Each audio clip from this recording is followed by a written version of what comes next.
All right, hello and welcome back to another episode of Just a Girl from Cleveland. This is episode 159.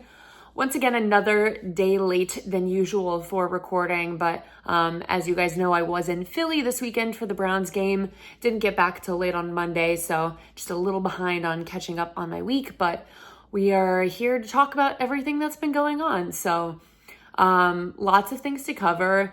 I did want to quickly touch on non-Browns related things first. So I did watch the Ohio State-Oregon game this weekend. Pretty much, I would say, one of the first really meaningful games of the season. Very disappointing to see them lose, especially the way that it happened, where he slides and the clock just runs out, and that's the game. There's just nothing you can do about it at that point. So very frustrating to watch. You know, the only positive, I think, in my mind from situations like that, especially when it comes to college football, is that it is such a big learning experience for those guys in that moment. Most of the players at Ohio State went to high schools and grew up in areas where they were on winning football teams. Obviously, them being as talented as they are and being able to play at Ohio State has caused a lot of those guys to be on football teams that didn't lose that often throughout their lives. So I think, you know, it is in a lot of ways a good experience for them to face some adversity and have to, you know, build on that and be resilient in the face of those types of challenges. And I think, you know, it does in the long run pay off, especially when it comes to playoffs and playing tougher opponents and, you know, shooting yourself in the foot, making those mistakes. If you do those, you know, throughout the course of the actual regular season before the playoffs, I think that helps out long term once you get to the playoffs and are put in these positions. So that is my one hope in all of that. You know, there was a lot of good and a lot of bad in that game. But, you know, it was two highly ranked teams playing each other. So it is what you expect it to be. I mean, they didn't get blown out, so there's that, but definitely frustrating way to finish out the game. Other news, Guardians. So actually, it was really just a funny story for the listeners. I was in Philly, obviously, and was trying to find somewhere to watch the Guardians game on Saturday. So that was obviously game 5, very big game. And it was, ended up being this bar that I walked into that had a ton of Guardians fans in it. I think there were a lot of people finding somewhere to also watch the Ohio State game later that day. So it was a whole, contingent of Ohio people within this bar, and everyone's cheering, watching it. Obviously that was a great game, the Grand Slam, all of the things that went along with it. So it's really fun to be anywhere and still find Cleveland fans and people that are supporting the same teams as you. For Ohio State, I watched the game at an Ohio State bar. So just always good to find those communities everywhere. But now where the Guardians are at, obviously down 2-0 to the Yankees. Tough to see them just hurt themselves repeatedly. There's been costly errors in the games that have either given up runs or just put themselves in really tough situations. And then obviously on the offensive side, just leaving the bases loaded multiple times, leaving guys out there constantly. That's been really hard, and that's hard to overcome when you're playing a team like the Yankees that, you know, at any point are, you know, smashing a home run and making things really hard for you. So that's probably been the biggest struggle. I don't think I've been so disappointed overall in how they performed in these first 2 games. I was impressed that the bullpen was able to keep it together in game 2, considering that we got like 1.5 innings out of Bybee. I feel like that was impressive. Once we were done with Bybee that quickly, I was like, oh God, this game is going in a rough direction. I feel like for the most part, the bullpen did a decent job. Obviously there was the Aaron Judge home run. There was, you know, a couple other things that happened, but in general, not too horrible. So hoping that our bullpen can keep things up and, you know, that maybe getting that home crowd in there now for the next couple of games will do them some good. I really don't want to get swept by them.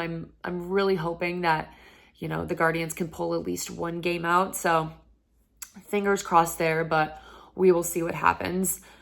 Okay, so on to football.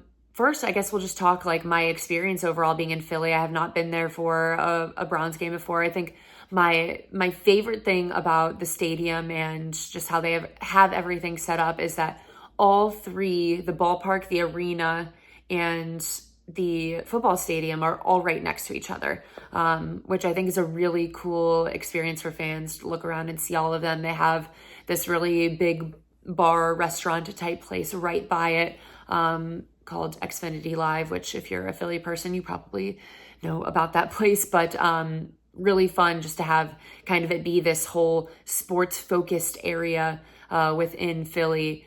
I thought the fans were fine overall. It's funny when you go to Philly for a game, everyone like warns you about how mean they're going to be and that they're going to try to fight you. And I was like, I think I'm going to be okay. I'm not, actively going out there trying to fight people.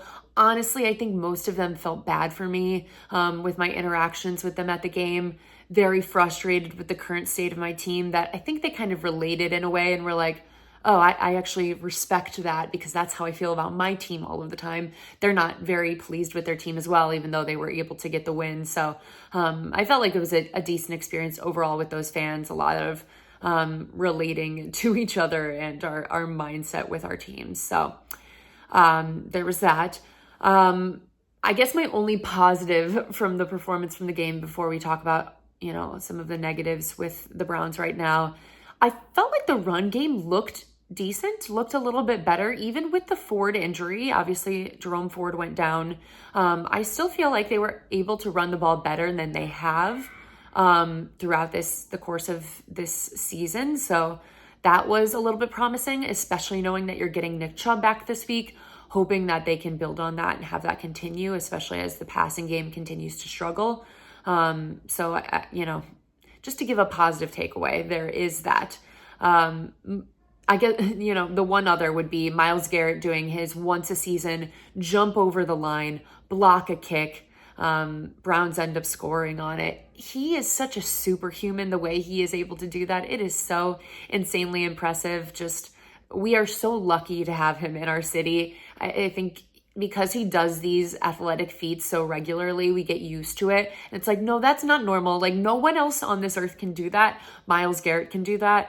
It's really special. The way he jumped up, he didn't even have to like boost himself. It was literally from feet planted, jumped straight up and over the line. One of the most incredible things I've ever seen. So really just overall happy to have him in Cleveland, trying to focus on those positives, especially when it's hard to find a lot of positives on this team. Obviously, big news this week. Amari Cooper has been traded to the Buffalo Bills. It was basically a pick swap, a 6th and a 7th, so pretty much a pick swap. And then the Browns get a 3rd round pick back. Look, a lot of people are like, oh, great return for the Browns. This is great. Amari is on the end of his deal anyways, hasn't been performing that well. So to get a 3rd round pick out of that is a big deal. And on paper, that makes a lot of sense. Yes, you should, be pleased with getting a 3rd round pick out of a player that you have literally a couple of months left on their deal for. But football isn't played on paper. And that's something I feel like has been a common theme with the Browns lately. It's like, yeah, they've done all these things on paper that seem correct, and the product on the field is so disappointing. I don't want to sit here celebrating a trade of this caliber after week 6 on a team that was supposed to be contending for a Super Bowl. They are in their window right now. That's all we have been talking about for the last couple of years, that this is the window. You've got Myles in his prime, obviously Chubb coming back, Denzel in his prime. You made this big move for a quarterback. You've got Delpit, JOK, all of these different guys. You had Amari Cooper. You made this trade for Jerry Jeudy. You brought in Elijah Moore. You did all of these things that teams that are contending are supposed to be doing, and you are currently 1-5. So I am not going to sit here and celebrate something that just should not be happening, because technically on paper, yes, right now that is the right thing to do. This season has been terrible to watch, so I am not at all going to sit here and pat the Browns on the back. Job well done, guys. No, that's not how I feel about that. Amari had a post on Instagram that I thought was really interesting after this move was made. Move or rust. The use of the word rust was really interesting because obviously that word is related to Deshaun Watson quite a bit over the last few seasons. Now, I don't think per se that was directed at him, but it is very ironic. That's the word he chose to use. Just interesting, to have him post that on his story. I believe he took it down, or I don't know, he might have left it up the whole time, but it was up there at least for a while. I think Amari's probably going to do great in Buffalo. I can foresee a fantastic playoff run for him where he does great things. I just feel like that's the name of the game. That's how it's going to go. He obviously was not connecting here in Cleveland. Things were not going well for him with all of the drops and all of the issues, him and the quarterback just not being on the same page. It felt like Amari would run her up sometimes. The quarterback was confused by that. Things were not meshing between the two of them. So that's where things lie there. Wide receiver room looking a little bleak at the moment, but that's what happens when you're 1-5 and this team seems to potentially be in a fire sale type moment. Getting back to the other big news that I've mentioned a couple times, Nick Chubb returning this coming week. So, gosh, this is the one thing that has honestly kept me going for this team is the return of Nick Chubb. Just really some of the best news that we've heard. He is everything that is good about football and the Cleveland Browns. And I wish more than anything that he was coming into a better situation right now. It makes me sad that, this team couldn't be in a better spot for him in order to give him a better chance of playing some really good football and playing some of his best football. And look, when it comes to sports, people like Nick Chubb are the things that make sports so fun and make it matter so much to so many people. It's so easy to forget, like I was talking about, when you look at things on paper and you're just looking at transactions and players as, pieces, checkers on a checkerboard and how you're going to move things around. And we get into breaking down film and the X's and O's and all of those things. Sports are at their best when you feel so connected to the players on the field. You get to know them as people the way that we have gotten to see Nick Chubb grow up in front of our eyes from him coming out of college to where he is now. Makes you want to root for them so much more. And Nick is he's the epitome of that. It's so easy to love him and to root for him and to want the best for him. And it's made being a Browns fan so much fun when everything else is going poorly. Like I'm going to talk a little bit about Nick's Players Tribune article that came out, and he talked about how he was coming onto a team that had previously been 0-16. Like Nick was coming into that situation, which is so crazy to think. And the roller coaster that he has been on with the team during that time is so crazy to see the way he's just kept his head down, worked, stuck it out. Especially looking at him, I think in contrast to Deshaun and how hard that has been and how not easy it has been to get behind him as the leader of your team. Nick is a reminder of how much fun it is when you do have a guy that you love and want to get behind. I wanted to read a couple of the quotes from his article because it really moved me. Like I was tearing up while reading it because, he mentioned this in this article. He doesn't say much. Nick doesn't talk a lot. He gives short answers in interviews. He said he, talks a lot more when he really knows people, but, for, the most part, he just kind of is a quieter guy, which it is. I think someone pointed this out on Twitter. It's interesting. He said he talks to the people that he knows a lot more, and then went on to talk directly to the Cleveland Browns fan base throughout the entirety of, this article. And it feels like on some level he's gotten to know and trust the people in Cleveland and felt comfortable pouring his heart out to everyone, which I thought was very poetic and very nice to see. So just going to read a couple of quotes here. The first one being, "The Browns changed my life that night," talking about the draft. But more importantly, they changed my family's life. Now, I think you understand what I mean when I tell you I was meant for this city. I've tried to work my ass off every day to get us where we need to go. And even though we have gotten close, I feel like I have serious unfinished business. That's why it hurt me so bad to go down last season. We were just starting to cook. I can't stop until I prove to everybody that I'm the undisputed best running back in this league. And I definitely can't stop until we get the Browns back to the top of the AFC. It's been too damn long. I mean, that quote alone just breaks my heart because, I mean, his optimism of what he wants to do with the Browns really is beautiful. That warms my heart that he still believes in this team to get somewhere, wants to get them to the top of the AFC, is going to continue to work at that over the coming years that he's in Cleveland. And I want that for him so badly. And it makes it so much worse that this team is sitting at 1-5 right now. But you know, anytime when you're in a small city and you hear someone say, I was meant for this city, it means a lot because athletes so often want to be in the bigger markets, the New Yorks, the LAs, the Chicagos, those types of places. You know, they don't always want to be in the Cleveland. So anytime an athlete connects to a city like that, it is something really special. It gives me, in a similar way, the same energy as Jose Ramirez talking about why he wanted to stay in Cleveland while he could have gone somewhere else. This is where he wanted to be. Those things just mean a lot more to the people here, I think. Sorry, I had to clear my throat there. Another quote from him, he said, "What's amazing to me is how much support I had from the city of Cleveland. I know I'm not a guy who says a lot, but I do read the comments. I saw how much love you guys showed me. In the NFL these days, that's rare. It seemed like at times Browns fans were the only ones who weren't seeing it as just a business. You believed, so I believed." Another one, just one of the more moving statements I have seen from an athlete ever. And, you know, he talked a lot in the article about his understanding of the business. And that when he got injured, he was kind of prepared for what was going to come in the future and that, you know, he might not be able to stick around in Cleveland because of it. But knowing that Browns fans were behind him and how much he saw that and loved that, it really is a special relationship. He also went on to say, "You want to hear what the Browns told my agent, by the way? When my agent called me to tell me the news, he said, I've never actually had a front office tell me anything like this.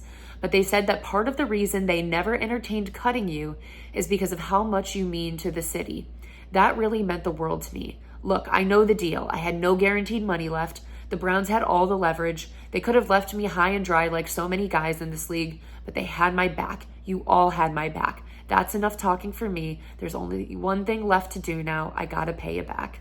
I literally have chills reading that, guys. Like, that is poetic. Like, that is so beautiful for him to say. Such an understanding of the business, an understanding of the league, but being like, the front office told me, which this does not happen. He's right. That doesn't happen where they say, the city really loves you. They need you.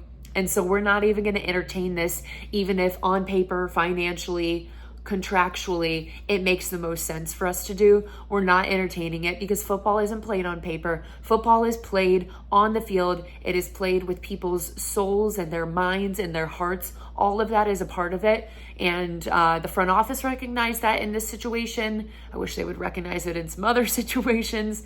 And Nick Chubb recognized it too. And he has such an appreciation for it, which makes me so happy to see.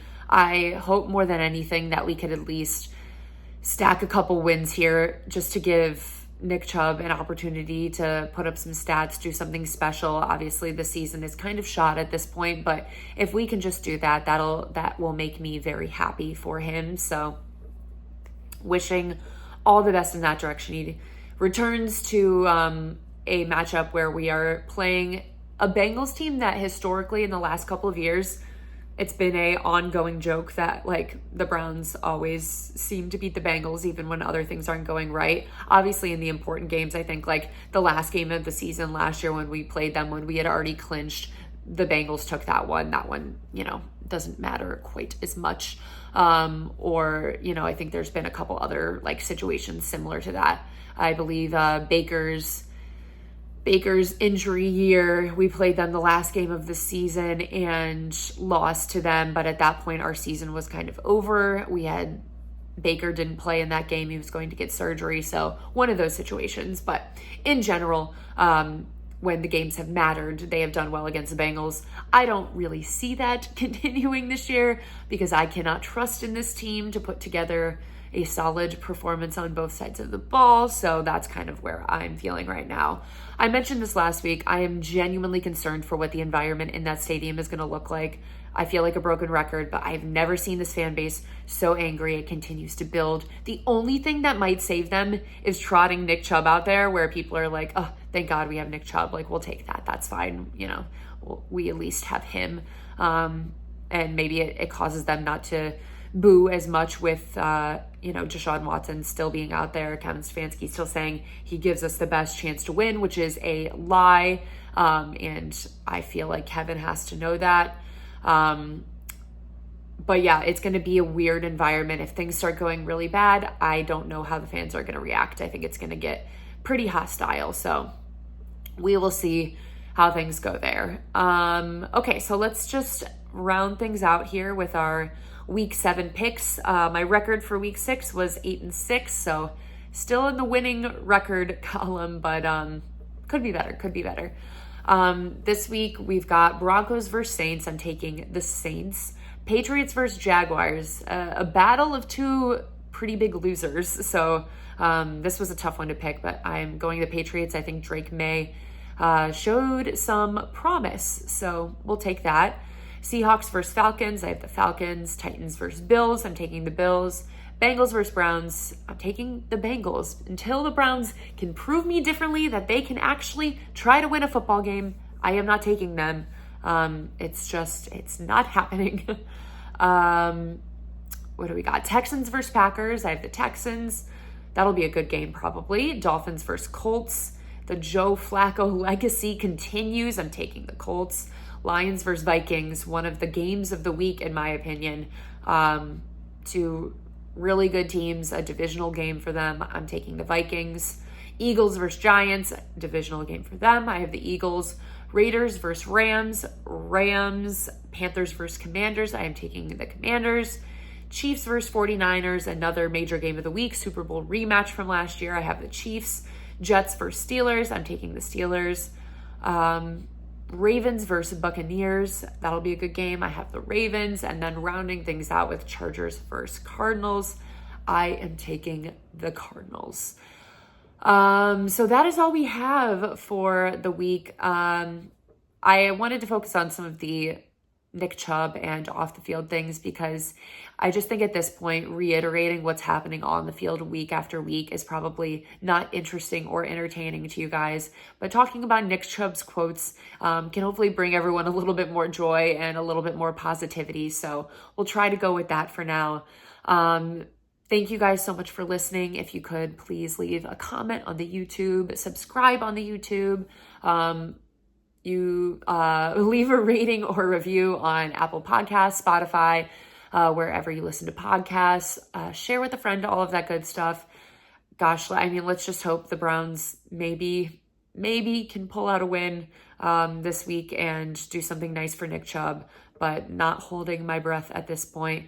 Thank you guys so much for listening. Have a great week. And as much as I don't really want to say it right now, go Browns.